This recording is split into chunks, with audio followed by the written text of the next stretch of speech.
Magandang hapon guys, andito tayo sa Tanawin. Magandang hapon sa lahat. Ayan o, tanaw natin yung kabilang bundok. Pang ilang bundok ba yun? Isa, dalawa, tatlo, yun. Yung pangatlong bundok is kulay blue na. Ayan tayo, nasa tuktok tayo ngayon guys. Ang baba ng kabundokan.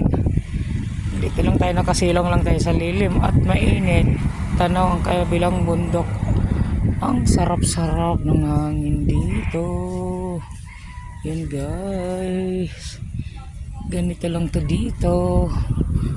Nakaka-relax sa mata. Ang sarap sa pakiramdam. Ang lamig ng hangin.